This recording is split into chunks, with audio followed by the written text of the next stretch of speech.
Halo, perkenalkan, saya Charles Wiryadi Kusuma, mahasiswa Teknik Industri 2018. Kali ini saya akan menjelaskan mengenai Programmable Logic Controller, tingkat advance. Pertama, saya akan menjelaskan apa itu Programmable Logic Controller atau PLC, yaitu merupakan komputer elektronik yang mudah digunakan atau user-friendly, yang memiliki fungsi kendali untuk berbagai tipe dan tingkat kesulitan yang beraneka ragam.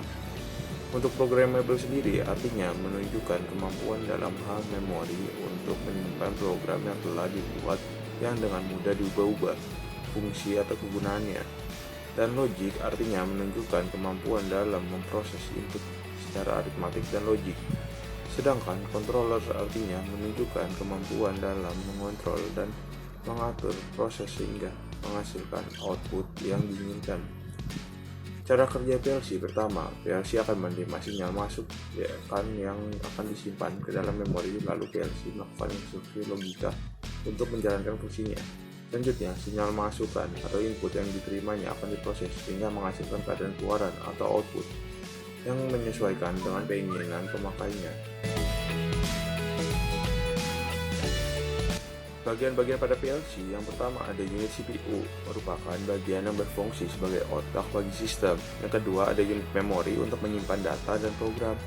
Yang ketiga ada unit power supply untuk mengonversi tegangan masukan AC 220 volt atau DC 24 volt menjadi sumber tegangan rendah DC 5 volt yang dibutuhkan oleh prosesor dan rangkaian-rangkaian dalam input-output interface.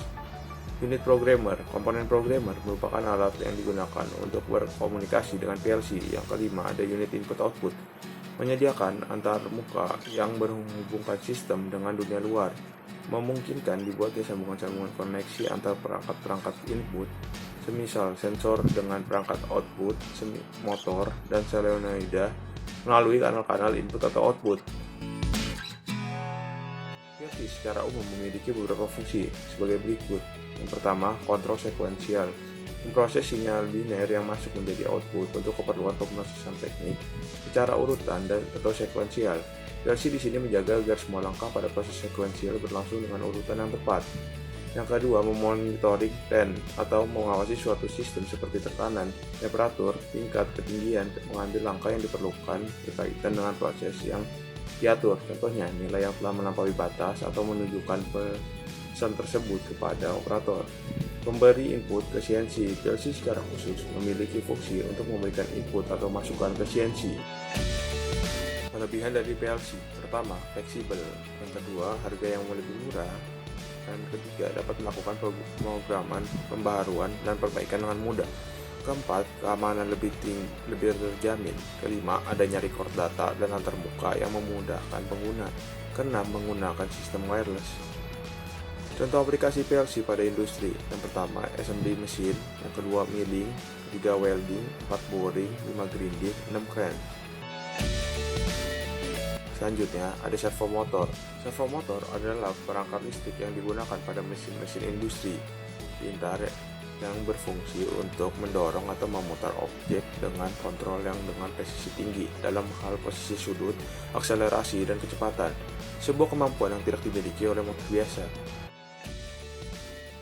Jenis motor servo berdasarkan arus listrik ada dua, yaitu jenis motor servo AC dan motor servo DC. Motor servo AC lebih dapat menangani arus tinggi atau beban berat, sehingga sering diaplikasikan pada mesin-mesin industri.